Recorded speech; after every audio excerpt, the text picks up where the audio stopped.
안녕하십니까. 에듀앙다크 운영자 강쌤입니다. 자, 이번 시간에는 교재 155페이지 응축기 부하계산에 대해서 한번 알아보겠습니다. 자, 요 부하계산 같은 경우는 앞에서 몰리에르손도 배울 때 배웠었습니다.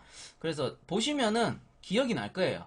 그래서 간단하게 그냥 복습한다 이렇게 생각하시면 되고 너무 어렵게 생각하실 필요는 없습니다.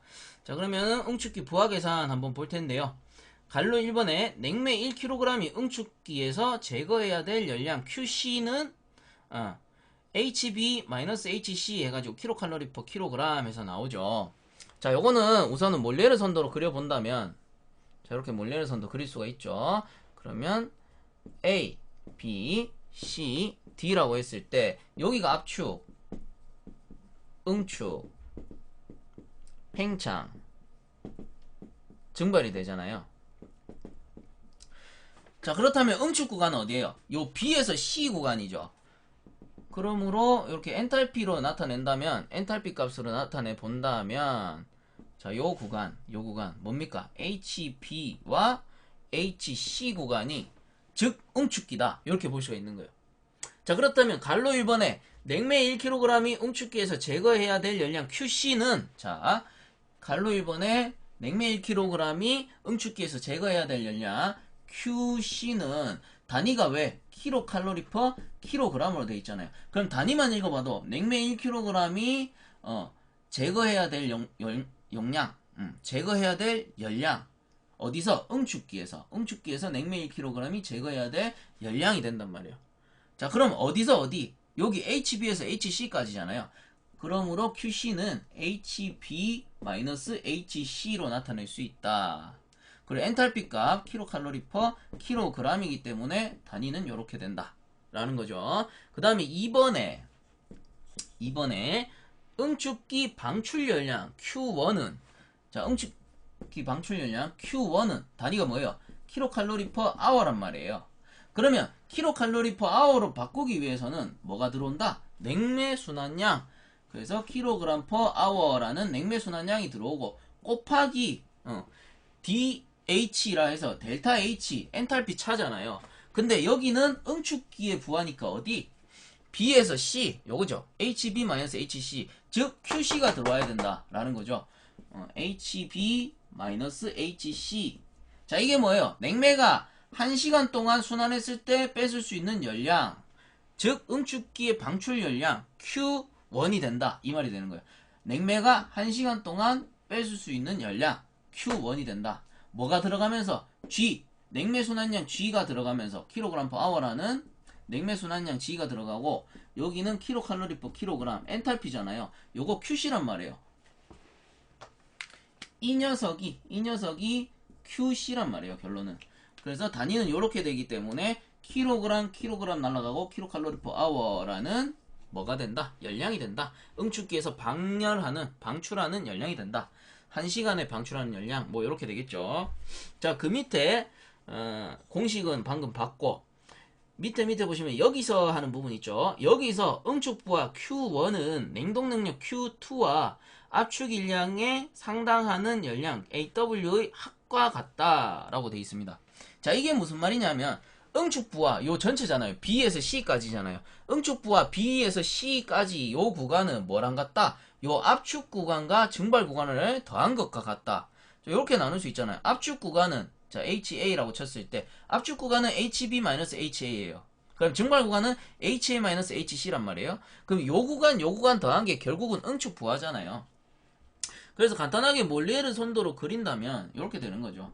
이렇게 그렸을 때 위쪽이 Q1이 되는 거고 그 다음 여기가 AW가 되는 거예요. 요 구간 그 다음에 여기가 뭐예요? Q2 증발 구간이 되잖아요. 그래서 요 구간이 되는 거다. 그러면 이렇게 나눴을 때 요거 더하기 요거는 당연히 요 전체가 되는 거죠. 전체가 엔탈피 값으로 나타내죠. 자, 그래서 밑에와 같은 공식이 나오는 거예요.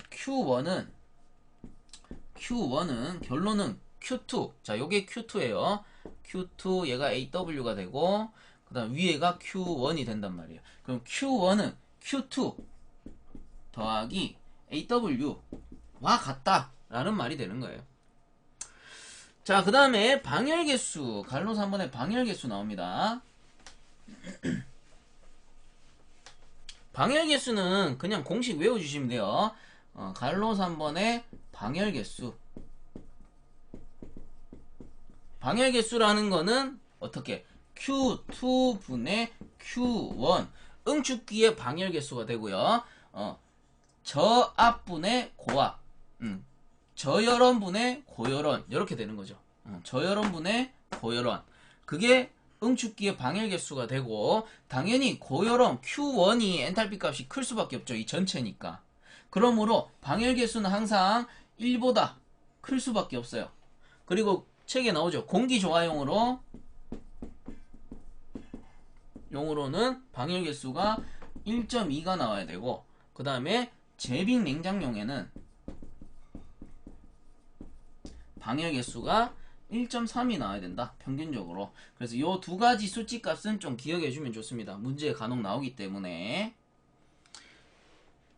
자, 그 다음에 156페이지에 응축기 냉매순환량에서 나오죠. 냉매순환량 같은 경우는 우리 앞쪽에 공식 있었어요.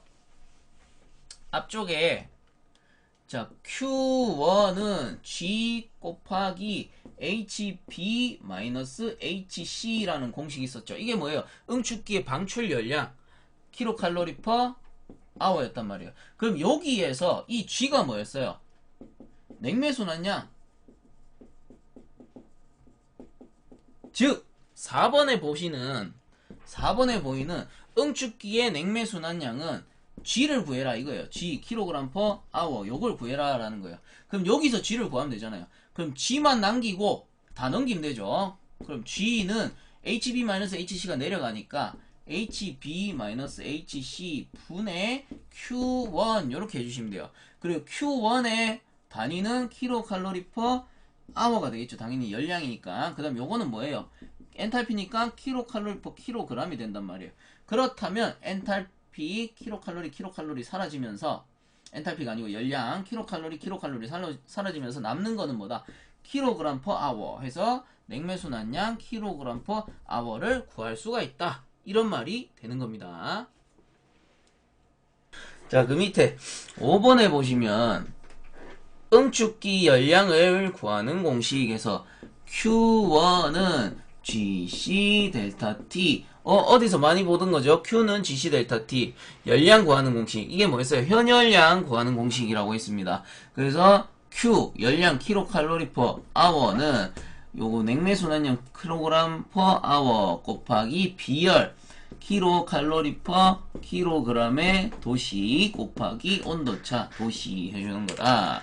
그러면 도시 날라가고 킬로그램 날라가서 킬로칼로리 퍼 아워라는 열량이 남더라. 앞에서 다 했던 거죠. 넘어갑니다. 6번. 자, 이제 처음 보는 공식이 나옵니다. 응축기 열량을 구하는 공식에서, 자, 요 녀석 5번 같은 경우는 지문에 보시면 냉각 수량이 나올 때, 즉 이 냉각 수량 뭐다? 요 G가 나올 때 구하는 공식이 Q는 GC 델타 T였고, 그 다음에 요 녀석은 뭐가 나올 때? 전열 과정일 경우, 전열 과정. 그래서 Q는 KF 델타 T 해가지고 요 위에 공식 아래 공식이 가장 많이 나오는 공식이다 라고 생각을 하시면 돼요. 그래서 위에는 냉각 수량, 즉 G 수량, 냉매의 수량 또는 뭐 냉각 수량 요런게 나와줬을 때는 GC 델타 T로 푸는 거고, 전열량 즉 F 면적 또는 K 열통과율이 나왔을 때는 Q는 KF 델타 T로 푼다 해가지고, 자, Q는 열량이죠. 얘는 열량 킬로칼로리 퍼 아워가 됩니다. 그 다음에 K는 열통과율, 열통과율이라 그래요. 그래서 이 녀석이 열통과율, 열관류율 뭐 이렇게 얘기하는데, 킬로칼로리 퍼 미터 자승 아워 도시 이렇게 나타냅니다. 그 다음 F는 면적이에요. 면적 미터의 자승. 그 다음에 KF 델타 T니까 델타 T는, 자, 요게 중요해요. 산술 평균 온도 또는 대수 평균 온도로 나타냅니다. 도시로 나타내요. 자, 그러면 도대체 요 공식은 뭐길래 요런 것들이 나오느냐, 열통과율, 면적, 산수평균 온도차, 대수평균 온도차가 나오느냐라고 돼 있죠. 그럼 우리 앞쪽에서 했던 순행식 응축기 또는 뭐 공냉식 응축기들이 있었어요. 순행식 응축기 우리 이평은 어떻게 돼 있다, 요렇게 세워져 가지고 위아래에 수실이 존재하죠. 요렇게 해서 위아래에 수실이 존재하고, 이평은 세워져 있기 때문에 배관이 어떻게 밑으로 이렇게 내려갑니다. 그리고 냉각수는 자연스럽게 쿨링타워를 통과해서 다시 재생돼 가지고 이렇게 사용이 되죠. 그러면 요게 이평 순행식 응축기, 얘가 순행식 응축기,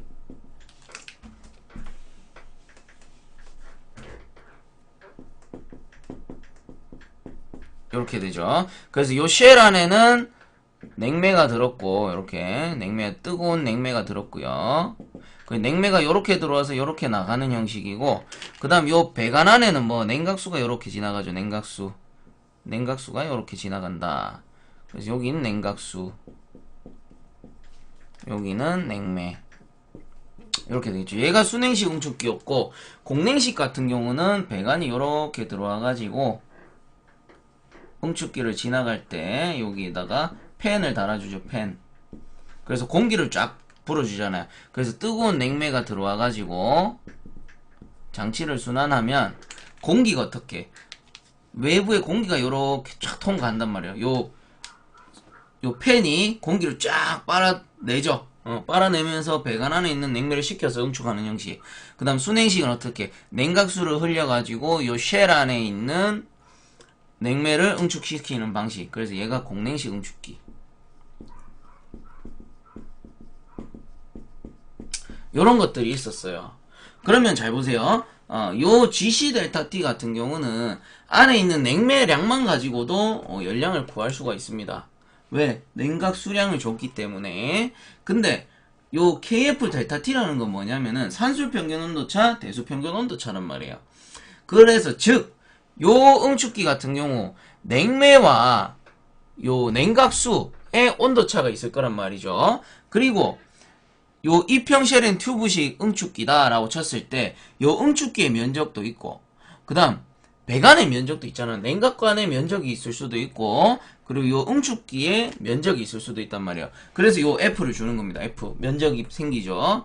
그리고 냉각수의 온도와 냉매의 온도 차이가 있기 때문에 산술평균 온도 또는 대수평균 온도 차이로 나타내 주는 거예요. 그럼 열 통과율은 뭐겠어요? 냉각수가 요 쉘을 통과하면서 얼마만큼 전열을 했느냐, 또는 요 공냉식 응축기의 공기가 요 응축기를 통과하면서 얼마만큼의 전열을 했느냐, 이게 뭐예요? 열 통과율이 되겠죠.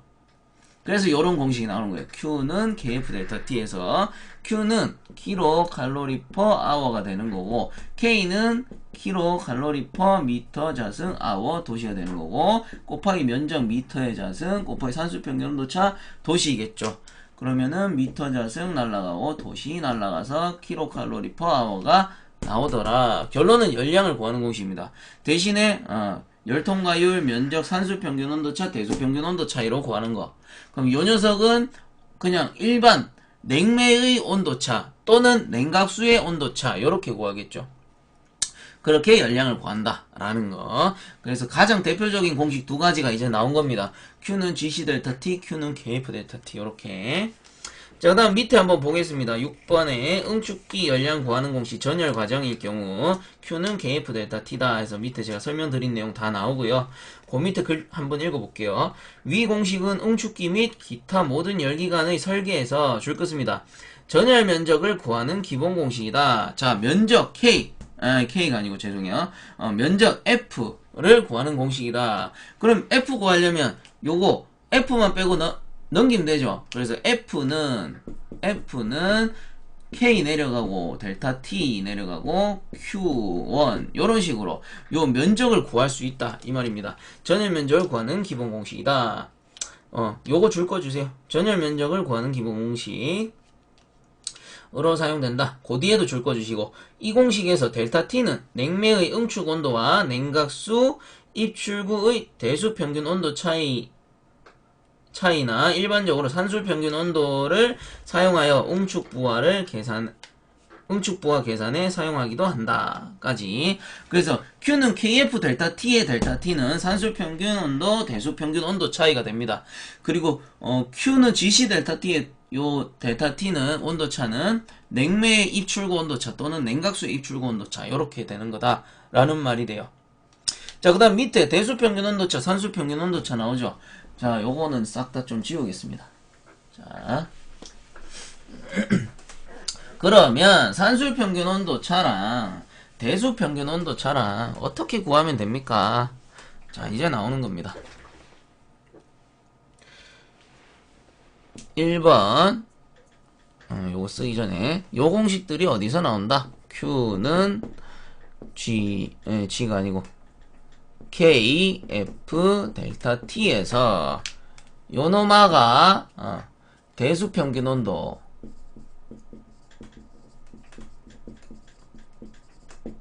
또는 산술 평균 온도차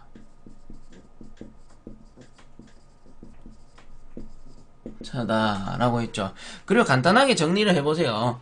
대수 평균 온도차 또는 산술 평균 온도차는 뭐예요? 순행식일 경우 냉매와 냉각수의 온도차를 대수 평균 온도차 또는 산술 평균 온도차라고 하는 거고, 공냉식일 경우는 냉매와 요거 공기의 온도차, 요게 뭐다? 대수 평균 온도차 또는 산술 평균 온도차가 되는 거예요. 자, 그래서 156페이지 하단에 대수 평균 온도차 1번 대수 평균 온도차, 얘를 다르게 쓰면은 LMTD라고 씁니다. 그래서 앞으로 LMTD라고 쓰게 되면은 대수 평균 온도차다 이렇게 기억을 해주시면 되고, 그 밑에 나오죠. LMTD는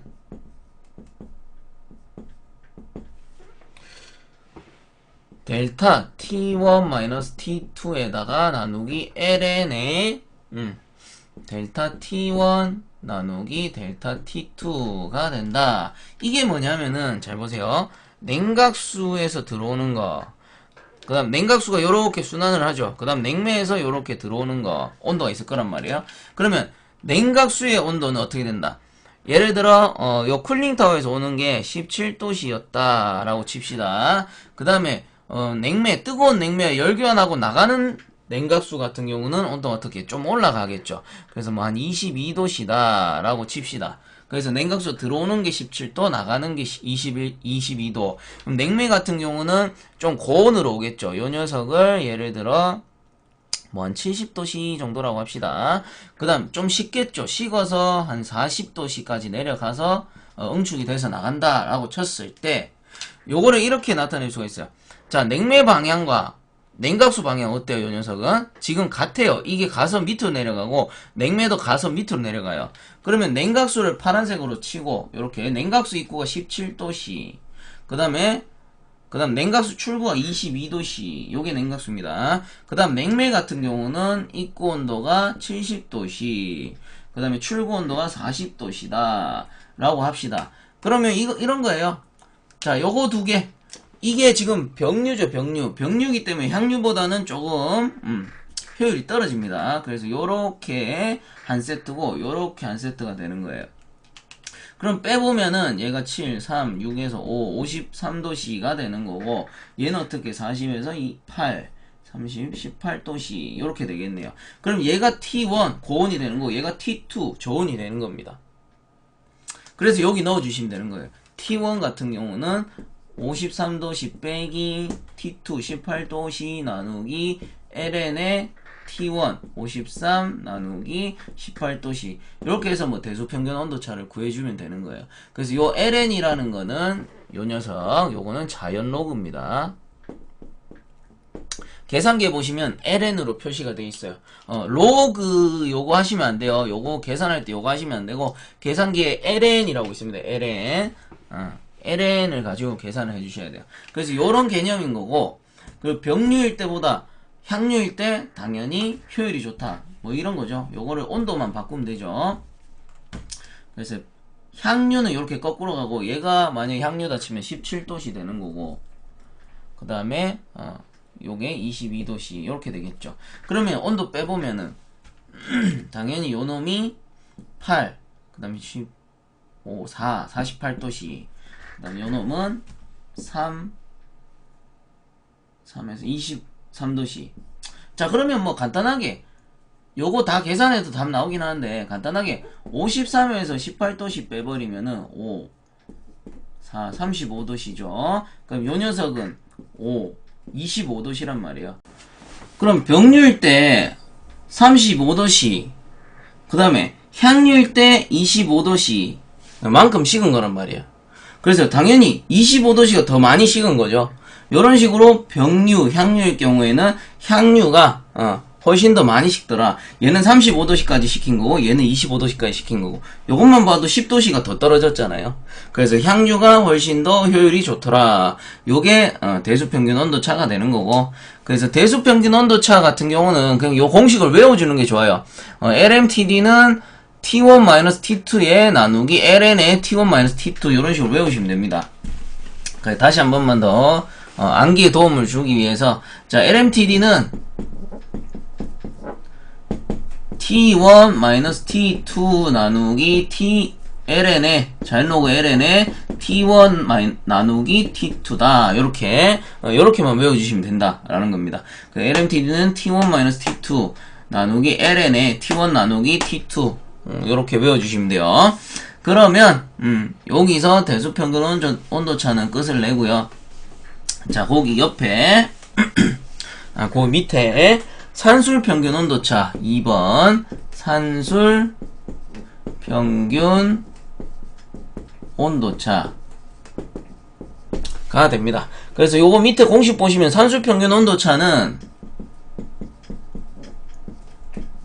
자, 온도차는 응축 온도 빼기 2분의 T1 플러스 T2. 자, 요렇게 나와있죠. 그래서 요 T1 플러스 T2의 나누기 2항리, 요게 뭐냐면 평균 온도예요. 평균 온도. 요 녀석이 평균 온도입니다. 결론은 뭐냐면은 여기서 나오는 냉각수 입출구 온도 있죠. 요 순행식일 경우, 공냉식은 공기가 되겠고, 순행식일 경우 냉각수 입출구 온도차 요 22도 뭐 17도. 그래서 요거 두 개를 더하고 나누기 2하면 뭐예요? 요거 입출구의 평균 온도가 나오는 거예요. 그 녀석을 어디에? 응축기. 요 응축기 온도. 응축기의 온도가 있을 거 아니에요. 요 70도, 40도인데 요건 냉매고 요 응축기 자체의 온도가 있을 거란 말이에요. 그럼 요 응축기 자체의 온도에서 요 온도차, 평균 온도를 빼주면은 뭐다? 산술 평균 온도다 해서 요걸 다시 정리하면 응축 온도에다가 마이너스 평균 온도 한 값입니다. 평균 온도. 요 녀석이 뭐다? 산술 평균 온도차다. 요것도 그냥 알고 넘어가시면 돼요. 그래서 나중에 문제 푸실 때 해보면 요런 거구나 해서 문제 풀 때 보면 응축 온도를 따로 줍니다. 지문에서 뭐 예를 들어 응축 온도 35도씨다 라고 치면은 응축 온도 35도씨 빼기 10, 요거 22, 17도 22 더하기 17에다가 나누기 2 해주면은 평균 온도가 되니까 요런 식으로 구해주면 되는 거예요. 그리고 반대로 요 대수평균 온도차, 산수평균 온도차는 증발기에서 똑같이 나옵니다. 증발기는 응축기와 구조가 똑같다 이렇게 생각하시면 돼요. 두 가지 구조가 똑같은데 다만 사용 용도에 따라서 응축기가 되는 거고 사용 용도에 따라서 증발기가 되는 겁니다. 그러면 산수평균 온도차를 응축기 말고 증발기에서 구할 때는 어떻게 되느냐 하면은, 자, 이건 좀 지울게요. 예를 들어 증발기입니다. 증발기 산술 평균 온도차. 증발기일 경우에는 어떻게 하냐면 요 녀석은 응축 온도 빼기 평균 온도였잖아요. 근데 증발기는 평균 온도 빼기 증발 온도가 되는 거예요. 다시 쓰자면 T1 플러스 T2 나누기 2 여기에다가 빼기 증발 온도가 된다고. 왜겠어요? 응축 온도는 고온부예요. 고온부이기 때문에 응축은 응축 온도는 높을 수밖에 없어. 한 35도 뭐 이렇게 나온단 말이에요. 근데 증발기는 뭡니까? 증발기는 저온부예요. 요게 에어컨이잖아요. 그래서 마이너스 몇 도 이렇게 나올 수도 있는 거고, 뭐 많이 높아봐야 5도씨 정도밖에 안 나와요. 그래서 당연히 모든 공식은 그렇습니다. 높은 거에서 낮은 걸 빼주는 거예요. 대수평균 온도차도 T1-T2에다가 ln T1 나누기 T2인데, 여기서 앞에 나오는 게 고온이에요. 고온 높은 온도, 얘가 저온. T1이 당연히 고온, 요게 저온, 이렇게 나타낸단 말이에요. 그래서 크게 봤을 때 산술 평균 온도차에서 응축 온도가 고온이 되는 거고, 그 다음 냉각수의 평균 온도차가 저온이 되는 거예요. 그래서 이렇게 응축 온도일 때는 응축 온도가 앞에 오는 거고, 요 산술 평균 온도차일 때는 평균 온도가 그 평균 온도 실내의 공기가 되겠죠. 그런 공기의 온도가 고온이 되는 거고, 그 다음 증발 온도가 저온이 되는 거란 말이에요. 항상 공식에서는 높은 거에서 낮은 거를 빼준다. 요 개념만 갖고 계시면 됩니다. 그래가지고 요 산술 평균 온도차도 알아두시면 되고, 응축기와 증발기의 경우 서로 반대라는 거. 응축기의 온도가 높기 때문에 응축 온도 빼기 평균 온도차, 증발기의 온도가 낮기 때문에 산술 평균 온도차에서 평균 온도차 빼기 증발 온도, 증발기일 경우 이렇게 나온다라는 거. 대수 평균 온도차일 경우 T1이 고온이라는 거. 뭐였어요? 입구 출구 요 온도, 아까 전에 제가 그려드렸죠. 병류일 경우 입구 더했고, 입구 온도차, 그 다음 출구 온도차, 요런 거 해가지고 구해보니 고온과 저온이 나온단 말이에요. 그래서 높은 온도를 앞에 써주는 거고, 낮은 온도를 뒤에 써주는 거다. 이렇게 보시면 되는 겁니다. 자, 그래서 대수평균 온도차, 산수평균 온도차는 여기서 끝을 내도록 하겠습니다.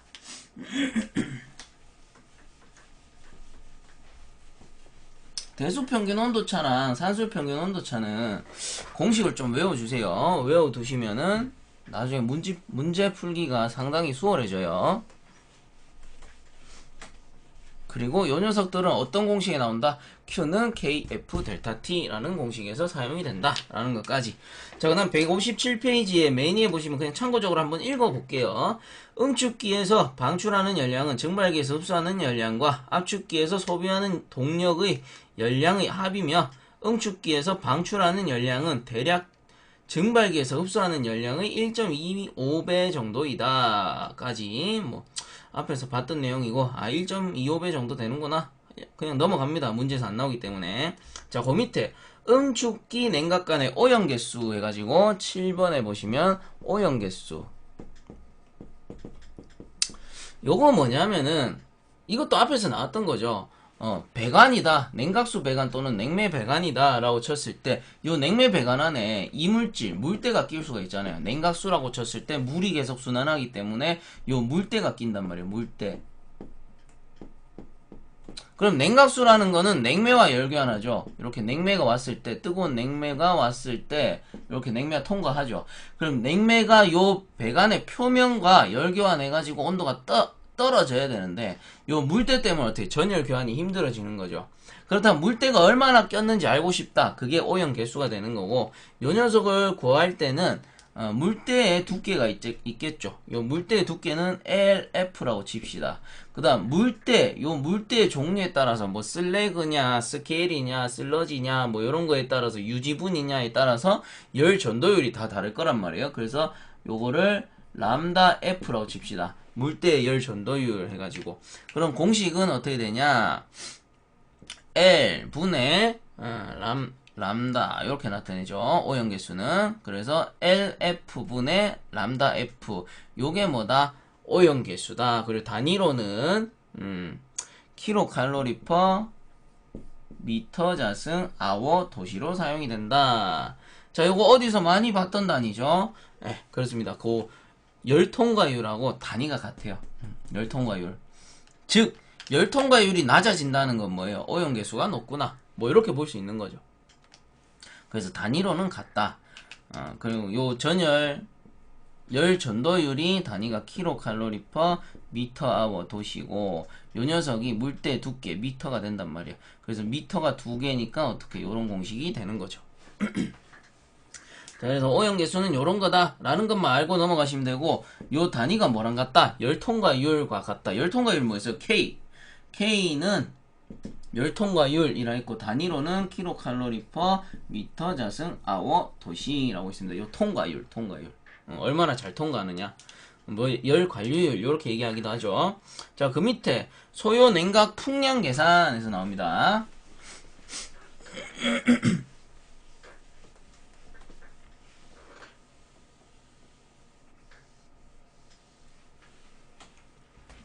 자, 소요 냉각 풍량 계산 8번에 풍량. 자, 이거는 당연히 공냉식 응축기에 속하는 내용이겠죠. 공냉식은 어떻게 공기를 가지고 식히니까 그 공기의 양이 얼마 되느냐, 풍량이 얼마 되느냐, 요거를 질문하는 거예요.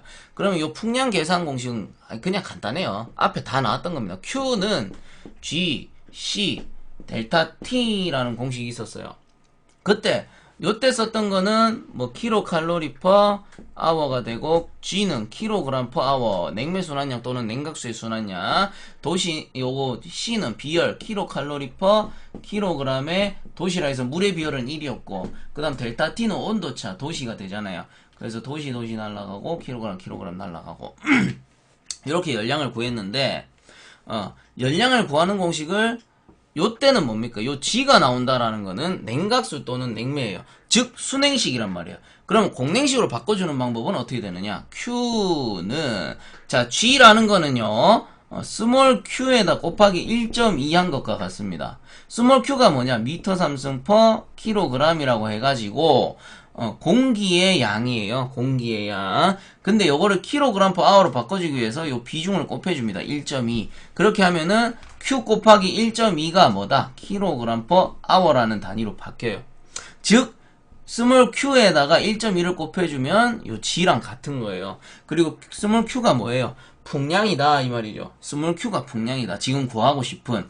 그리고 곱하기 비열 C. 근데 물의 비열은 1이었고 공기의 비열은 0.24입니다. 0.24. 곱하기 델타 T 이렇게 되는 건데, 그럼 다시 한번 정리해보면 Q는 요거랑 같은 거예요. 스몰 Q 곱하기 1.2 곱하기 0.24 곱하기 델타 T라는 공식이 되는 거죠. 이것도 맹 열량 구하는 공식이에요. 단지 요 스몰 Q가 풍량이고 스몰 Q에다가 1.2를 곱해주면 G로 바뀐다는 거. 여기 물일 경우에는 비열이 1이었는데 공기일 경우에는 0.24라는 거. 요 차이 정도입니다. 요 반드시 알아두시고요. 그럼 여기서 풍량을 구하고 싶어. Q가 풍량이라 했죠. Q만 남기고 스몰 Q만 남기고 넘기면 되잖아요. 스몰 Q는 나머지 다 밑으로 가죠. 1.2 곱하기 0.24 곱하기 델타 T 분의 Q. 요게 뭐다? 풍량. 풍량이고 단위로는 어떻게? 미터 삼승 퍼 아워. 1시간 동안 미터 삼승 퍼 아워 맞나요? 풍량. 냉각 풍량. 맞네요. 1시간 동안 그 응축기를 통과한 공기의 양이 뭐다? 풍량이 되는 거다. 풍량. 그래서 요 풍량이 미터 삼승 퍼 아워가 되는 거다. 그게 교재에 나온 겁니다. 157페이지 위에 소요냉각 풍량 계산에서 요런 걸 말하는 거예요. 결론은 위의 공식이나 밑에 공식이나 같은 거죠. Q는 GC 델타 T나 Q는 Q 곱하기 1.2 곱하기 0.24 곱하기 델타 T나 같은 거다.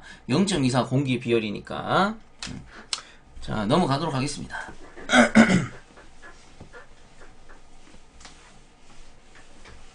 자, 다음 9번에 보시면 응축기의 9번이 아니네요. 큰 5번. 동그라미 큰 5번. 응축기 열 관리율에서 나오네요. 응축기 열 관리율. 우리 이거 전열에서 다 했어요. 전열에서 이런 거 있잖아요. 벽이 있는데 우리 일반 시공 주택에서 시공하는 벽은 뭐다? 뭐 맨 앞에는 벽돌일 수도 있고, 그리고 가운데는 단열을 위해 스폰지를 넣죠. 스폰지. 그리고 마지막에는 뭐 합판을 목재를 댄다. 예를 들어 이렇게. 그리고 여기가 실내가 되고 여기가 실외가 된다 라고 치면, 여기 이제 벽돌에 따른 벽돌의 두께, 미터의 자승, 미터가 있었고, 스폰지의 두께가 있었고, 목재의 두께가 있었어요.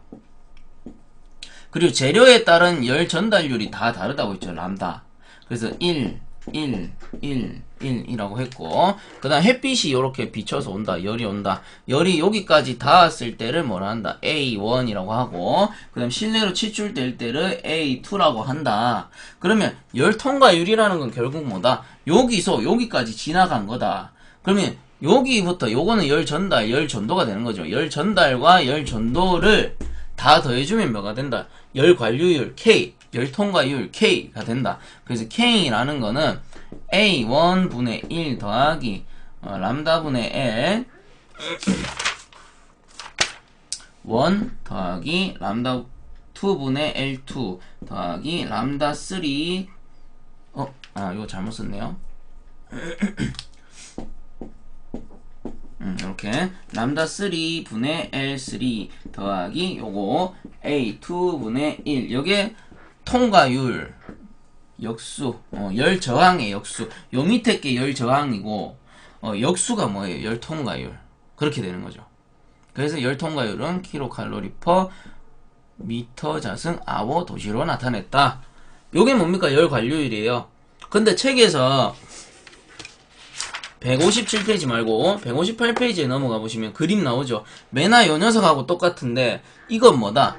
배관이다. 배관. 응축기잖아요. 응축기니까 배관을 예로 든 거예요. 요거는 벽을 예로 든 거고 배관을 예로 들었을 때 햇빛이 아니겠죠. 실외가 아니란 말이에요. 냉각수 배관이라고 치면은 여기서 이제 냉매가 들어오는 거예요. 냉매. 고온의 냉매가 요 냉각수 배관과 열교환해서 나가는 건데 냉매가 요렇게 들어와서 나간단 말이에요. 냉매가 요렇게 A2로 나가요. 그러면 여기 안에 이제 물때가 낄 수 있잖아요. 요렇게 얘가 물때가 될 수 있는 거고, 그 다음에 유막이 형성될 수 있다. 기름 유막이 형성될 수 있는 거고, 그리고 뭐 이제 뭐 관벽에 대한 열 전달률 뭐 요거는 냉각수다. 냉각수에 대한 열 전달률이라고 쳤을 때 이제 종류가 바뀐 거죠. 우리가 전열에서 나왔던 열 통과율은 벽에 대한 거였고, 여기 응축기에서 나오는 열 통과율, 열 관료율이라는 거는 냉각수 배관을 열 통과할 때, 냉매가 열 통과할 때 얼마나 잘 통과할 수 있느냐, 뭐 그런 내용을 나타내는 거예요. 그런 차이밖에 없지 결론은 뭐다? 똑같다. 그래서 요게 앞에 교재에 43페이지에 나왔던 내용이니까 그거 보시면서 모르시면은 보시면서 복습하시면 됩니다. 자, 그럼 157페이지 가서 책만 한번 읽어보고 넘어갈게요. 일반적으로 열은 고온에서 저온쪽으로 흐르며 이것을 전열현상이라 한다. 냉각관에 있어 냉각관의 재질 및 두께에 따라 전열효율은 다르며, 또한 냉각수 입출구 온도차 및 유체의 유동에 따라 변하게 된다. 즉 배관도 종류가 여러 가지잖아요. 동관, 강관, 뭐 스텐관 이런 식으로 알루미늄관 요런 재질에 따라 다른 거고, 그리고 관 내에 내벽에 물때 또는 스케일 유막 요런 것 때문에 이제 저항을 받아서 열 통과율이 달라질 수 있다. 요런 내용이 되는 거예요. 그 밑에 응축 부하의 계산은 Q는 KF 델타 T 앞에서 다 했습니다. 그래서 Q는 K에 비례한다. K가 작아지면 열의 이동은 작아진다. 여기서 K를 열 통과율 또는 열 관료율이라 한다. 즉 열 통과율이 낮아지면은 열량이 감소한다 이 말이죠. 전열 효율이 나빠진다 그 말이잖아요. 자, 그 다음에 158페이지 다시 넘어가가지고 냉매 종류에 따른 표면 열 전달률 그 그림 밑에 나오죠. 뭐 암모니아, 클로로, 메틸, R12, R22 나오는데 요거는 그냥 넘어가도 됩니다. 크게 중요한 건 아니고 냉매에 따라서도 열 전달률이 다를 수 있구나, 그런 걸 알려주는 거예요. 자, 그 밑에 응축 온도 및 압력 상승의 원인 별표 따다닥 해주세요. 동그라미 2번에 응축 온도 및 압력 상승의 원인. 요 녀석은 아주 중요하더라. 응축 온도 및 압력 상승의 원인. 뭐 그림으로 표현하자면 요런 거죠. 우리 몰레르 선도 요렇게 있으면, 몰레르 선도가 요렇게 있으면 응축 온도 어디에? 여기 Q1이잖아. Q1. 요 응축 온도가 올라갔다. 이만큼 올라갔다. 그리고 온도와 압력은 제가 뭐랬어요? 온도와 압력은 비례한다. 즉 온도가 올라가면 압력이 올라가는 거다 라는 거예요. 그러면 응축 온도를 상승시키는 요인이 즉 압력을 상승시키는 요인이죠. 응축 온도가 상승되는 요인이 뭐가 있을까요? 우리가 순행식일 경우 순행식은 냉각수로 응축기 시킨단 말이에요. 그 냉각수의 온도가 떨어졌다. 아니 냉각수의 온도가 높아졌다. 그러면 당연히 응축 온도 올라가겠죠. 즉 냉매를 잘 식히지 못한다 이 말이 되는 거예요. 냉매를 제대로 식혀주지 못하면 응축 온도가 올라가는 것이고 응축 온도가 올라가면은 온도와 압력은 비례하기 때문에 압력까지 같이 올라가게 된다 이런 거예요. 그리고 냉동기에 비해서 부하가 클 때 부하라는 건 뭐예요? 냉동기에서 여름철에 실내 온도 즉 여름철에 발생하는 열기란 말이에요. 그럼 부하가 올라갔다. 여름철에 발생하는 열기가 많아졌다. 온도가 주변 온도가 올라갔다. 그럼 당연히 응축기 온도 올라가겠죠. 그리고 압력이 거기에 비해서 올라간단 말이에요. 즉 부하가 커졌을 때 응축 온도 압력이 올라간다. 간단하게 정리하면 냉각수 또는 냉각 공기 냉각수 또는 공기가 온도가 상승하면은 응축 온도 압력이 올라가는 거고 그 다음 부하가 커졌을 때 부하가 여름철 부하가 뭐예요? 실내 온도 실외 온도 즉 온도가 올라가기 때문에 주변의 온도가 올라가기 때문에 응축 온도 압력이 상승한다. 요 두 가지만 아시면은 이제 그 특징이 설명이 다 되는 겁니다. 크게 어렵지 않아요. 요거 두 가지만 아시면 돼요. 냉각수 공기가 온도가 올라갔을 때 부하가 올라갔을 때 그때 응축 온도가 올라가고 압력이 올라간다. 그러면 응축 온도 압력이 올라가면은 당연히 악영향이겠죠. 여기 있다가 이렇게 올라간 거니까 압축비 상승하고 압축비 상승하면 토축가스 온도 올라가니까 오일이 열화 탄화돼 가지고 그 찌끄러기에 의해서 냉동기가 고장이 난다 라고 했습니다. 그래서 이 녀석은 악영향이 되는데 그 악영향을 일으키는 요인 밑에 읽어볼게요. 별표 치시고 기읍, 응축기의 냉각수온 및 냉각공기 온도가 높아졌을 경우 맞죠? 냉각수, 냉각공기의 온도가 높아지면은 당연히 응축기 온도 올라가고 압력이 올라간다. 증발 부하가 클 때 제가 뭐랬습니까? 부하가 클 때 온도 압력이 올라간다. 그 다음 냉각 수량이 부족할 때 냉각 수량이 부족하기 때문에 응축기에 있는 냉매를 충분히 식히지 못하죠. 그러면 당연히 응축기 온도 올라간다. 그 다음 냉매를 너무 과충전했을 때 자 배관이 요렇게 있다. 배관이 이렇게 있다라고 쳤을 때 냉매가 여기 안에 가득 차 있다라고 칩시다. 냉매가 배관 안에 냉매가 가득 차 있다. 그러면 외부에서 냉각수로 이렇게 식힌다라고 가정을 하면 여기 표면에 있는 냉매는 당연히 식겠죠. 표면에 있는 냉매는 당연히 식어서 응축이 되는데 너무 냉매가 많다 보니까 여기 가운데 부분 있죠. 여기 가운데 부분은 열교환을 못하는 거예요. 그럼 요거는 액으로서 그냥 압축기를 그 다음에 팽창 밸브로 액이 아니고 응축기니까 기체네요. 기체 상태로 그대로 넘어가 버린단 말이에요. 그러면 요 기체는 사용할 수 없는 기체입니다. 그러므로 요걸 플래시가스라고 우리가 얘기를 하죠. 증발 효과가 없는 플래시가스. 요 녀석이 많이 발생되면은 냉동 효과가 떨어지고 그로 인해 당연히 응축 온도가 올라갈 수밖에 없겠죠. 그런 내용이 되는 겁니다. 자, 다음 미음. 냉각관의 유막 및 스케일이 생성되었을 때 전열 효율이 낮아졌기 때문에 충분히 응축시키지 못해서 기체가 넘어갈 수 있죠. 똑같은 내용이죠. 그 다음에 비읍. 응축기 용량이 너무 작을 때 응축기 용량이 너무 작다는 거는 부하가 크다는 내용하고 똑같습니다. 실내 온도는 똑같이 32도씨인데 얘를 충분히 식혀줄 수 없다. 그러면 냉동기에 비해서 냉동기에 비해서 실내 부하가 크다 이 말하고 같죠. 냉동기의 용량이 작다라는 거는 그래서 요 녀석도 응축 온도가 올라간다. 그 다음에 불응축 가스가 혼입되었을 경우 응축되지 않는 가스가 혼입되었다. 그럼 당연히 응축 온도 올라갈 수밖에 없죠. 그 다음 공냉식의 경우 송풍량 부족 및 외기온도 상승을 초래할 수 있다. 공냉식 자체가 순냉식보다 응축을 덜 시켜요. 못 시킨단 말이에요. 왜? 온도가 낮기 때문에. 물보다 공기가 온도가 낮을 수밖에 없잖아요. 그래서 공냉식일 경우에는 송풍량 부족 및 외기온도 상승을 초래할 수가 있다. 뭐 그런 얘기 되는 거고 응축기의 액냉매가 퇴적되어 유효 전열 면적을 감소시킨다. 전열 면적 감소되면 냉동기 효율 떨어지고 응축 온도 올라간다. 그 다음 증발기 응축기에서 대기의 숙고 온도가 높을 경우 대기 중 온도가 높다, 숙고 온도가 높다, 부하가 증가했다 라는 말하고 같습니다. 그래서 이 녀석도 응축 온도 및 압력을 상승하는 원인이 된다. 즉, 이 녀석은 악영향이다 이 말이죠. 자, 그렇게 정리를 해주시면 될 것 같습니다. 뭐 외우지 말고 읽어보면서 이해만 갈 정도로 만들어 두시면 돼요. 그러면 문제 풀면서 이해하면서 자연스럽게 풀 수가 있으니까. 자, 그 밑에 이제 불응축가스 나옵니다. 불응축가스가 섞이면 응축온도 압력이 올라가서 악영향을 미친다. 라고 앞에서 배웠어요. 그렇다면 불응축가스가 도대체 뭐냐? 한번 읽어보면 불응축가스란 공기, 염소, 오일, 증기, 수증기 등의 혼합물로 냉매와 같이 냉동장치 내를 순환하다가 그 뒤에부터 줄 다 꺼주세요. 응축기 또는 수액기 상부에 모여서 액화되지 않고 남아있는 가스로 일반적으로 공기를 말한다. 불응축가스가 발생하면 응축온도와 응축압력이 증가하게 되어 냉동장치에 악영향을 미치게 된다. 아까 전에도 말씀드렸듯이 응축을 잘 시킬수록 응축압력을 내려갈 수밖에 없어요. 근데 불응축가스라는 거는 이 가스의 특징 자체가 응축이 안 돼요. 응축이 안 되기 때문에 당연히 응축압력은 올라갈 수밖에 없죠. 그로 인해서 악영향이 생기고 응축가스가 올라가면 응축압력이 올라가면 악영향에 의해서 토출가스 온도 올라가고 뭐 오일 열화 탄화되면서 장치가 파손된다. 그래서 이 불응축가스는 아주 안 좋은 거예요.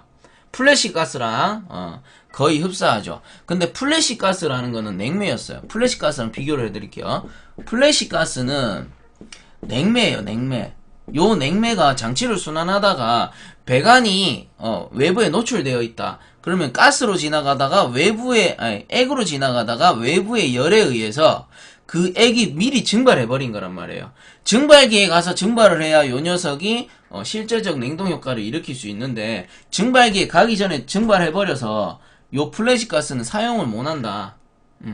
냉동 효과가 없는 가스다. 이렇게 얘기를 했잖아요. 근데 불응축 가스는 공기다. 이렇게 생각하시면 돼요. 공기. 이 공기는 공기 자체로 응축이 안 된다 라는 말입니다. 응축이 안 된다. 응축이 안 되기 때문에 당연히 장치 내에 들어오면은 안 좋겠죠. 악영향이 발생할 수 있기 때문에. 그래서 불응축 가스는 공기가 되고요. 플래시 가스는 냉매가 된다. 이런 개념을 조금 이해를 해주시면 될 것 같아요. 플래시 가스도 제가 앞에서 다뤄드렸기 때문에 여기서 간단하게 비교를 해드린 부분이고, 그 다음 159페이지 그러면 한번 보면 불응축 가스의 발생 원인이 뭐냐, 즉 장치 내에 공기가 혼합됐다. 냉동장치가 이렇게 있잖아요. 압축, 응축, 팽창, 증발기가 있다라고 했을 때 요 장치 내에 공기가 흡입돼 버리면 응축기 상부 또는 수액기 상부에 불응축 가스가 고입니다. 응축기 상부 또는 수액기 상부에. 자, 요 응축기와 수액기는 어떻게 생겼냐? 응축기는 이렇게 생겼어요. 응축기는 이렇게 해가지고 팬이 이렇게 달렸고요. 그러면은 압축기에서 고온고압의 기체 배관이 이렇게 지나가서 장치 밑으로 내려가겠죠. 그 후에 수액기로 들어갑니다. 수액기. 수액기는 어떻게 생겼냐? 수액기가 액만 공급하는 장치니까 자, 요렇게 생겼어요. 그리고 빨대가 길다랗게 해가지고 장치를 좀 지울게요. 자, 요 녀석은 지우고 수액기는 이렇게 빨대가 맨 밑에 꽂혀서 요런 식으로 공급이 됩니다. 그리고 여기는 드라이어가 설치되고 얘가 수액기, 얘가 응축기, 압축기 이렇게 설치해야 되는데, 요 드라이어는 뭐 뒤에 나오니까 그때 설명하고요. 여기 고온고압의 기체가 압축기에 나오겠죠. 고온고압의 기체가 압축기에서 나와서 응축기에 들어가면 여기서 뭐가 돼요? 고온고압의 액체가 되죠. 액체가 되는데 요 뒤부터는 이제 팽창 밸브로 들어가기 전에는 무조건 액체가 많을수록 좋은 거예요. 그래야 팽창 밸브에서 그 액을 교축시켜서 증발기로 보내주면서 증발기에 그 액냉매가 들어가가지고 증발을 많이 일으킬수록 효율이 좋아지는 거죠. 그래서 여기서 나갈 때는 무조건 액이 나가야 돼. 그러므로 수액기, 요 고온고압의 액체가 여기 쫙 뿌려지겠죠. 그럼 어떻게 됩니까? 요렇게 액이 밑에 고인단 말이에요. 그러면 상부에는 기체만 고일 거고 요 액만 쭉 뽑아 올려가지고 이렇게 쭉 뽑아 올려가지고 요런 식으로 공급을 해주는 형태입니다. 요게 수액기가 되는 거예요. 그래서 밑에가 액이고 위에가 기체. 그리고 요 기체 같은 경우 냉매 기체일 수도 있어요. 응축이 덜 된 냉매 기체일 수도 있고 여기 위에 불응축가스가 모일 수도 있단 말이에요. 불응축가스. 그러므로 여기 위에 고인 기체나 불응축가스는 밸브를 이용해 가지고 좀 밖으로 빼주는 게 좋겠죠. 만약에 불응축가스 위에 고였다. 그리고 응축기도 마찬가지입니다. 응축기 배관의 상부에는 불응축가스가 고일 수도 있어요. 그래서 응축기 상부에도 밸브를 설치해 주는 경우가 있죠. 그래서 불응축가스를 퍼져 한다라든가. 그러면은 이제 보시면은 불응축가스가 모이기 제일 쉬운 곳은 어디다? 응축기 상부 또는 수액기 상부구나. 이렇게 알 수가 있는 거예요. 그 다음 159페이지 발생원인 봅니다. 냉동장치 설치 및 휴지 후 완전 진공하지 못하여 남아있는 공기. 이건 뭐예요? 아까 전에 냉동장치 있었죠? 압축, 응축, 팽창, 증발. 이렇게 있으면, 자, 발생원인 냉동장치의 설치 및 휴지 후 완전 진공하지 못하여 남아있는 공기. 제가 예전에 한번 서비스 밸브에 대해서 강의를 했었습니다. 서비스 밸브는 뭐예요? 요 밸브를 이용해서 진공하고 냉매를 넣는 장치란 말이에요. 근데 완전 진공을 하지 못했다. 처음에 최초에 설치했을 때는 당연히 배관 안에 공기가 섞여 있을 수밖에 없어요. 그때 진공 펌프를 이용해서 진공을 하는데 진공을 완벽하게 하지 못했다라는 거는 장치 내에 공기가 존재할 수 있겠죠. 그 공기가 뭐다? 불응축가스다. 그로 인해 불응축가스가 발생할 수 있다.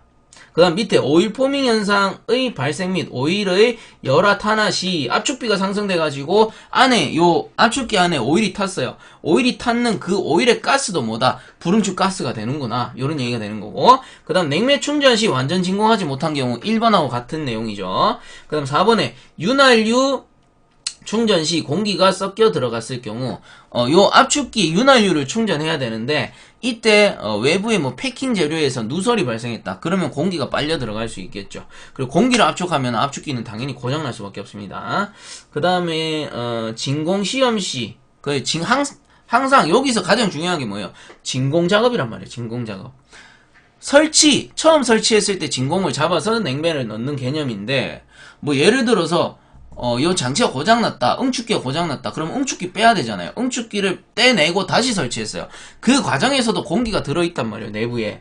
그러면 그때도 다시 진공을 잡아줘야 되고 뭐 설치 그리고 수리 시 방금 응축기를 빼서 수리하고 꽂을 때도 진공 작업을 반드시 해줘야 된다. 그 진공은 확실하게 잡아줘야 된다. 이런 말이 되는 거죠. 진공 작업이 부실하면은 뭐가 생긴다. 공기가 들어가서 불응축가스 생긴다. 이런 개념인 거예요. 그 밑에 장치에 미치는 영향 당연히 전부 악영향입니다. 쭉 읽어보면은 토출가스 온도 상승, 응축 능력 감소, 응축 압력 상승, 소요동력 증대, 요거 전기세 많이 드는 거. 그 다음 압축비 증대, 실린더 과열로 인한 오일의 열화 및 탄화. 그 다음 암모니아 냉매의 경우 폭발의 위험이 있다. 온도가 올라가 버리니까. 그 다음 냉매와 냉각 간의 열 전달 저하. 요건 전열 효율이 감소된 거고. 그 다음에 오일 탄화 분에 의한 축수 하중의 증대. 요것도 부하가 걸린다 이 말이죠. 부하가 늘어난다. 그러므로 전기세가 많이 들고 압축비 올라간다. 그 다음에 성적 개수 감소 및 냉동 능력 감소. 당연한 소리. 그래서 불응축 가스와 연관된 거는 전부 악영향이에요. 악영향. 그리고 우리가 앞에서 다 했죠. 응축 온도와 압력이 상승하는 거 역시 악영향이다. 이건 다 연관이 돼요. 불응축 가스가 장치에 들어가면은 여기서 응축을 다 못하기 때문에 냉매의 응축률이 낮아진단 말이에요. 그래서 뭐 응축 효율이 낮아지기 때문에 당연히 응축 온도 압력은 올라갈 수밖에 없어. 응축 온도 압력이 올라가면 악영향이 미치는 거예요. 그래서 불응축 가스 자체로 악영향이 아니고 불응축 가스가 들어가게 되면 응축 온도와 압력이 올라가기 때문에 악영향이 생기는 겁니다. 확실하게 이해를 좀 해주셔야 돼요. 그러면 이제 문제 풀기가 쉽죠. 자, 그 밑에 응축 압력 상승 시에 대체해가지고 가스 퍼져 불응축 가스를 배제한다. 여기 밸브 설치해가지고 수액기 상부나 응축기 상부에 고이니까 수액기 상부, 응축기 상부에 밸브를 설치해서 이 불응축 가스를 빼준다. 이 말이에요. 그 다음 냉매 충전량과 부하 정도의 점검. 해서 당연히 부하와 냉매 충전량, 부하에 알맞게 냉매를 충전하게 되면 자연스럽게 불응축 가스는 불응축 가스가 아니고 응축 압력은 상승하지 않겠죠. 자, 그 다음에 냉각수 배관 점검 및 냉각 수량 설계 검토. 요것도 부하에 맞게끔 설계해라 요 말이고, 그 다음 냉각관의 청소 및 오일을 드레인 시켜준다. 항상 냉각관을 깨끗하게 해준다. 냉각관 안에 이물질이 끼면 전열 효율이 떨어지니까 그로 인해서 당연히 응축 압력이 올라갈 수밖에 없죠. 그 다음에 균합관을 점검하여 냉매가 수액기로 잘 가는가를 점검한다. 자, 응축기의 압력이 쭉 떨어지고 그 다음에 수액기로 공급되는 압력이 예를 들어서 외부의 온도, 외부 햇빛에 노출되어 있다. 그럼 온도가 올라가게 되면은, 수액기 온도 올라가게 되면 수액기가 고압이 되는 경우가 있어요. 어디에 비해서? 응축기에 비해서 고압이다. 그러면은 모든 압력, 온도는 높은 거에서 낮은 거로 가잖아요. 그럼 원래는 여기서 수액기로 공급이 돼줘야 되는데 여기 압력이 높다 보니까 이쪽으로 가기가 힘든 거야. 물론 역류될 수도 있는 거고 압력이 이쪽이 낮기 때문에. 그래서 수액기 상부에서 이렇게 별도로 균합관을 여기 배관에다 설치를 해줍니다. 그럼으로써 여기 압력과 여기 압력을 일부 맞춰줘요. 그렇게 돼야지 순환 효율이 좋겠죠. 그래가지고 5번에 보시면 균합관을 점검하여 냉매가 수액기로 잘 흘러가는가를 점검한다. 그래서 이 녀석이 균합관이 되는 거예요. 균합관. 응축기와 수액기의 압력을 일정하게 맞춰준다. 균합관. 자, 그래서 159페이지의 발생 원인, 장치에 미치는 영향, 응축 압력의 상승 시 대체까지 봤습니다. 그 밑에 응축기의 관리, 요거는 문제는 잘 안 나오는데 우리가 일상생활에서 좀 필요한 내용이니까 간단하게 그냥 설명하고 지나갈게요.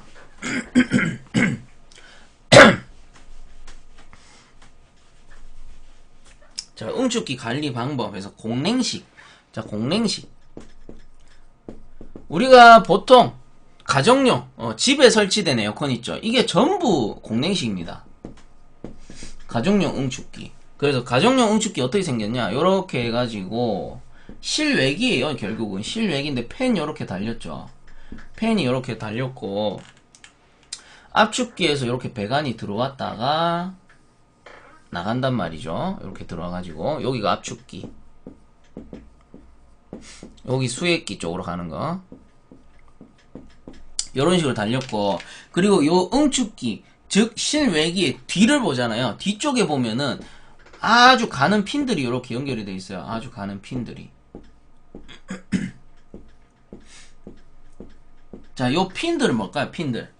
우리가 프레온 냉매를 사용하는 장치에는 프레온 냉매는 공냉식으로 사용되고, 공냉식일 경우 전열 효율이 안 좋기 때문에 뭐에 비해 암모니아에 비해서 안 좋기 때문에 뭐를 설치한다? 핀 튜브를 설치한다 라고 했습니다. 그래서 가정용에 설치된 실외기는 전부 핀 튜브가 이렇게 설치가 돼 있어요. 배관에 이렇게 핀이 쫙 박혀 있단 말이에요. 그래서 뒤에 손 이렇게 쓱 스치잖아요. 잘못하면 손 베어요. 요 뒤쪽에 손 안 넣지 마시고 확인한다고 이렇게 넣는 분들이 있을 것 같아.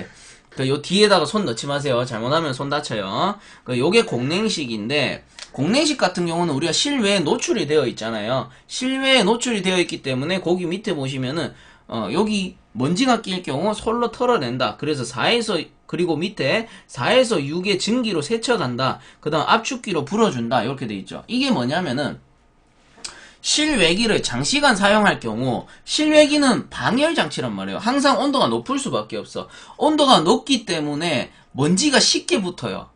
그 핀튜브 또는 배관에 먼지가 막 붙는단 말이에요. 그 한 1년 쓰고 1년 쓰면 좀 덜하고 한 1, 2년 쓰잖아요. 2, 3년 쓰면은 그 뒤쪽에 장갑 끼시고 이렇게 손으로 싹 한번 만져보세요. 핀튜브 쪽에 먼지 엄청나게 묻어 올라옵니다. 그 먼지들이 계속 끼어 있으면 안 돼요. 왜냐하면 응축기 온도 높잖아요. 얘가 한 80에서 높으면 95도씨까지 막 올라간단 말이에요. 그럼 여름철에 이렇게까지 온도가 올라가면은 외부에 붙어있던 먼지들, 이 먼지들이 어떻게 돼요? 먼지들이 여기 95도씨까지 올라온 열기 때문에 잘못하면 불 붙어요. 그 에어컨 뉴스에 나오잖아요. 에어컨에서 불 났다고. 그럼 전부 실외기야. 실외기. 실외기에서 붙어요. 에어컨에서 불 붙는 게 아니고 실외기에서 불이 붙는 거예요. 이 먼지들에 불이 붙는 거라고. 실외기에 끼어있는 먼지. 그래서 항상 1년에 한 번 또는 1년에 2번 정도는 실외기를 청소해줘야 돼요. 실외기의 핀 튜브 쪽에, 배관 쪽에, 핀 쪽에 먼지를 제거해줘야 된단 말이에요. 그게 처음에는 뭐 솔로 털어도 되는 거고, 근데 솔로 털면은 이 안쪽에까지는 청소가 곤란하니까 어떻게 증기 세척을 하거나 아니면 압축기로 불어준다. 여기서 나오는 압축기는 뭐예요? 컴프레셔입니다. 컴프레셔. 쭉 쏘는 거 있죠. 공기 쏘는 거, 쭉 쏘는 거. 그걸로 이렇게 촥 쏴주시면 뭐 일부 먼지가 떨어지니까 제일 좋은 거는 증기 세척이겠죠. 그런 식으로 응축기를 1년에 한 번 또는 2번 청소해줘라. 안 그러면 어떻게 됩니까? 불 붙습니다. 먼지에 불이 붙어가지고. 자, 다음 160페이지에 순행식은 어떻게 하냐? 자, 공냉식은 그래 노출돼 있으니까 뭐 물로 씻어도 되고 압축기로 불도 된다. 근데 순행식은 어떻게 하냐? 자, 순행식은 어떻게 돼 있냐면 이평 쉘앤 튜브식 이렇게 생겨가지고 냉각수 드럼이 이렇게 있겠죠. 그러면 냉각수 이렇게 이평이니까 배관이 이렇게 지나간단 말이에요. 근데 얘는 중요한 게 뭐냐면은 얘가 이평 쉘앤 튜브식이잖아요. 쉘 안에는 냉매가 들었어. 냉매가 들었고, 그 다음 냉각관 안에는 뭐가 들었어요? 냉각수가 들었잖아요. 근데 이 냉각수 배관은 어디 들었습니까? 결론은 요 쉘 안에 냉각수 배관이 들었어요. 냉각수 배관이 튜브인데, 그럼 이 냉각수 배관은 노출되어 있다? 아니면 매립되어 있다? 쉘 안에 매립되어 있잖아요. 쉘 안에 들어있는 거예요. 그럼 외부에서 우리가 청소를 못하는 거야. 그럼 어떻게 하냐? 뭐 아까도 말했듯이 이렇게 쿨링타워 쪽으로 연결이 될 거고, 펌프도 이렇게 연결이 될 거고, 그럼 요쪽 배관의 중간에를 탁 밸브가 있겠죠. 뭐 물론 요쪽에 뭐 안쪽에 있을 수도 있고 바깥에 있을 수도 있는데, 요 밸브를 이용해 가지고 여기 안에다가 약품을 집어넣어요. 약품을 집어넣어서 배관 내를 세척하고 못 쓰는 이물질들은 다 빼주는 겁니다. 이거를 뭐라고 하냐? 화학세관. 뭐 염소분 그리고 산성분이 있는 걸로 여기 배관 안에 있는 물때들을 다 녹여서 빼주는 거예요. 그래서 160페이지에 보시면은 정치법, 순환법, 세제로 세관한다 해서 화학세관 이렇게 되죠. 화학세관. 즉 배관 안에 화학약품을 넣어가지고 배관 안에 있는 이물질들을 빼주는 겁니다. 그래서 밑에 니은에 보시면 화학세관제는 염산, 황산, 쿨민 등이 있다 해서 산유를 쓰죠. 산유, 뭐 염산 요런 것들은 다른 물질을 쉽게 녹일 수가 있으니까. 그래서 밑에 이제 뭐 세관제의 종류가 나오는데 무기산 사용제, 유기산 사용제, 유기산 세정시 유리하다 뭐 특징이 나오는 건데 뭐 크게 관계는 없고, 그래서 요 순행식 같은 경우는 화학세관을 한다. 화학액을 넣어가지고 화학약품을 넣어가지고 배관 내를 청소한다. 요런 개념이다 라는 것만 알아두시면 되고, 대표적인 게 염산이다. 근데 염산을 한번 화학세관 하잖아요. 냉각관을. 근데 산으로 그 안에를 청소했기 때문에 배관에는 영향이 없을까요? 냉각관 내에 영향이 없을까요? 여기 염산이 들어갔는데 당연히 냉각관도 부식이 될 수 있어요. 그렇기 때문에 산유 가지고 한번 세관해주고 그 후에 알카리산 화학제를 넣어가지고 중화 작업을 해줍니다. 그런 식으로 세관 작업을 해요. 그러면은 세관 작업을 총 2번 하는 거죠. 처음에는 염산으로 세관 작업, 그 다음에 알카리산 그 화학제로 화학약품으로 중화 방청 작업, 이렇게 2번을 하는 거예요. 그게 세관 작업이다. 자, 그래서 공냉식과 순행식 응축기 관리법 알아봤습니다. 그 다음 161페이지 넘어가서 문제 한번 풀어보고 마치도록 하겠습니다.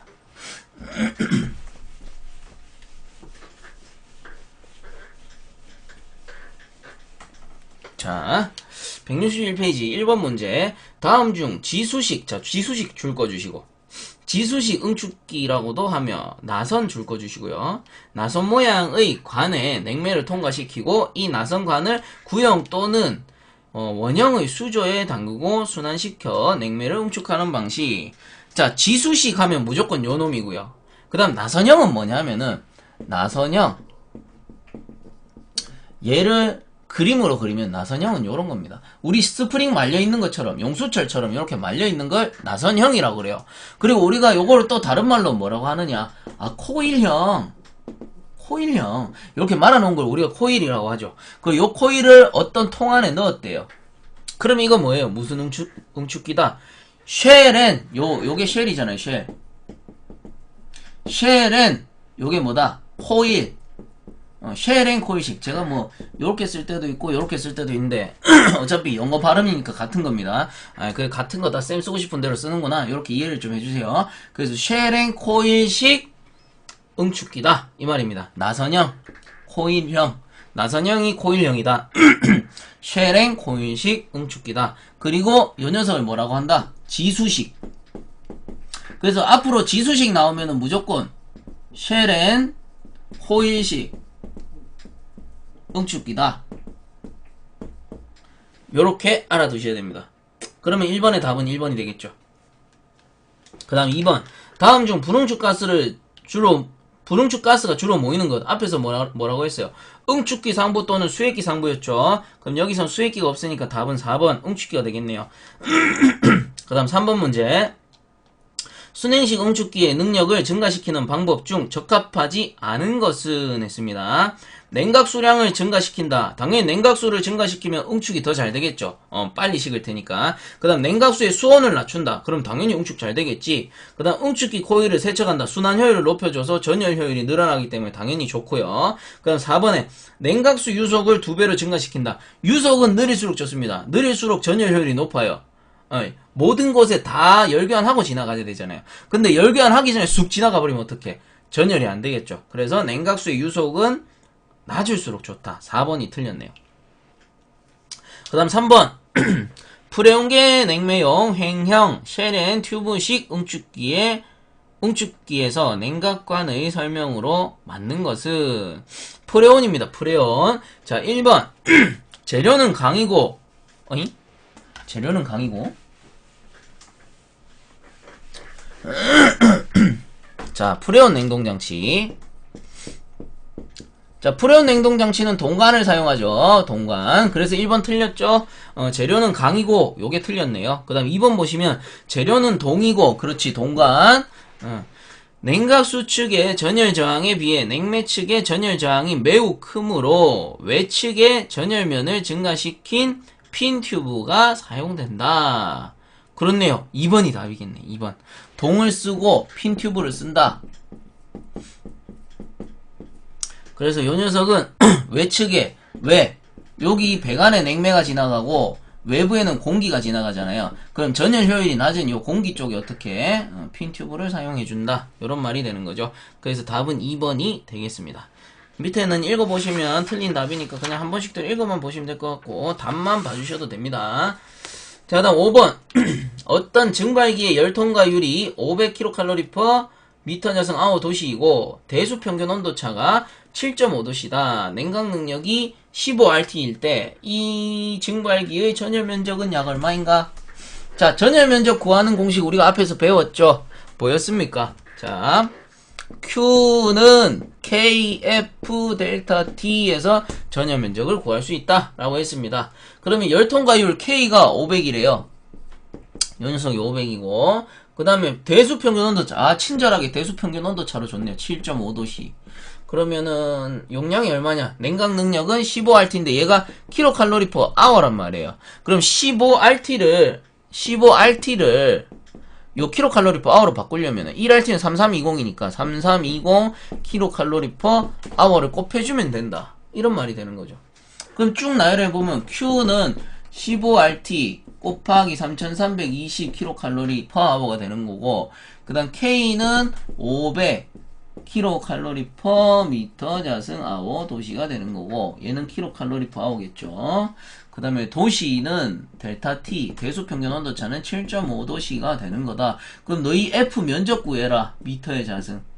자, 면적 구해라 이 말이죠. 그럼 그대로 집어넣습니다. 그대로 Q 15 곱하기 3320은 K가 500 곱하기 F 곱하기 델타 T 7.5가 되는 거예요. 그럼 F를 구해라. F 빼고 넘기면 되죠. F는 500. 자, 이제 단위 적을게요. 500 킬로칼로리 퍼 미터 자승 아워 도시 곱하기 7.5 도시 분의 15 곱하기 3320 킬로칼로리 퍼 아워가 되는 거예요. 자, 그럼 뭐뭐 사라집니까? 킬로칼로리, 아워. 그럼 도시 사라. 뭐만 남았지? 미터의 자승, 면적만 남았네. 이렇게 구할 수가 있는 거예요.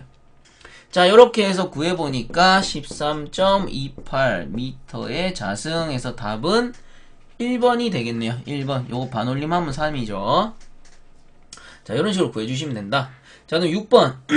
순행식 응축기의 응축압력에 관한 설명 중 옳은 것은 응축압력입니다. 응축압력은 뭐예요? 응축온도가 올라가면은 응축압력이 올라간다 라고 했죠. 자, 1번. 수온이 일정한 경우 유막 물때가 두껍게 부착하여도 수량을 증가하면 응축압력에는 영향이 없다 돼 있는데 물때가 끼면 당연히 응축압력 상승합니다. 그래서 1번 틀렸고 2번. 응축부하가 크게 증가하면 응축압력 상승에 영향을 준다. 당연한 소리죠. 2번이 답이네요. 답은 2번. 그럼 3번에 보시면 왜 틀렸냐? 냉각 수량이 풍부한 경우에는 불응축가스의 혼입 영향이 없다. 불응축가스라는 거는 설치 수리 시 또는 점검 시 아니면 오일을 충전할 때 이럴 때 불응축가스 섞여올 수가 있는 거잖아요. 그거랑 냉각 수량은 관계가 없겠죠. 불응축가스랑 냉각 수량은 관계가 없어요. 그래서 3번도 틀렸고 4번. 냉각 수량이 일정한 경우에는 수온에 의한 영향이 없다 돼 있는데 수온은 낮을수록 효율이 좋죠. 그래서 냉각 수량이 일정한 경우 수온은 낮을수록 장치에 좋다. 이렇게 해야 맞고 4번은 틀렸죠. 영향이 없지가 않습니다. 영향이 당연히 있습니다. 그래서 6번의 답은 2번이 되겠네요. 자, 그 다음 7번. 증발식 응축기의 엘리미네이터에 대한 설명으로 맞는 것은 자, 엘리미네이터 뭡니까? 비수 방지 장치 또는 비산 방지 장치. 물이 위쪽으로 막 날라 흐트러지는 거. 비산을 방지한다. 비산 방지 장치. 그래서 4번이 답이죠. 냉각관에 분사되는 냉각수가 대기 중에 비산되는 것을 막아주는 장치이다. 그 답은 4번이 되겠네요. 자, 이렇게 해서 응축기까지 모두 배워봤습니다. 다음 시간에 증발기에 대해서 하도록 하겠고요. 이번 시간에 수업 들으시느라 고생들 많이 하셨습니다. 요 강의가 도움이 되셨다면 유튜브 edu양.com 검색 후에 구독과 함께 영상 하단에 따봉 버튼 한 번씩만 눌러주시면 감사하겠습니다. 자, 수고들 많이 하셨습니다.